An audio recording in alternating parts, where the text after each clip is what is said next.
आज मैं आपको एक ऐसी सच्ची कहानी सुनाने जा रहा हूं जो शायद आपने भी कभी महसूस की हो या फिर कल आपके साथ हो सकती है।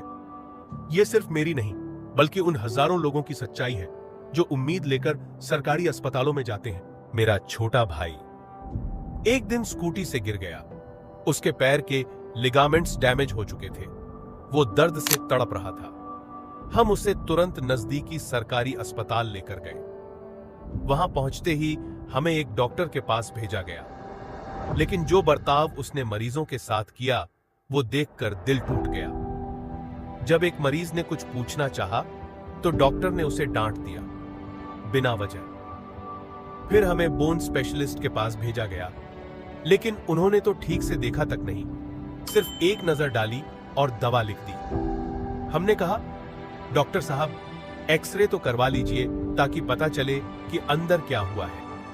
जवाब मिला, अगले कमरे में जाओ, टांका लगवा लो, ठीक हो जाएगा।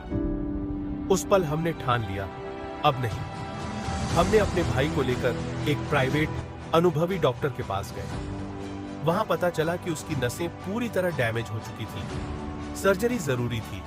अगर हम सरकारी डॉक्टर की बात मान लेते तो शायद आज मेरा भाई ठीक से चल भी नहीं पाता। एक और घटना हुई। इस बार मेरी ताईजी को लेकर एक दूसरे सरकारी अस्पताल गए। उनके पैर में दर्द था। दवा ली पर आराम नहीं मिला। हम दोबारा उसी डॉक्टर के पास गए, लेकिन उन्होंने बिना सुने किसी और डॉक्टर के पास भेज दिया। ताईजी बस कुर्सी पर बैठ ही पाई थी। कुछ बोलने से पहले ही डॉक्टर ने पर्ची लिखना शुरू कर दिया। उस वक्त मुझे समझ आया, ये तो जैसे मशीन चल रही है। आदमी आया, लाइन लगी, पर्ची मिली, दवा दे दी, बस।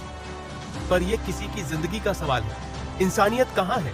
कुछ सरकारी डॉक्टरों का मैं दिल से सम्मान करता हूं, लेकिन सच्चाई यह है कि पूरा सिस्टम ही बिखर चुका है। यहां एक छोटी सी गलती का मतलब सिर्फ वक्त नहीं, जिंदगी भी हो सकता है। अगर आप भी कभी सरकारी अस्पताल जाएं, तो आंखें खोलकर जाएं, समझें और सिर्फ भरोसा करने से पहले सोच समझकर फैसला लें।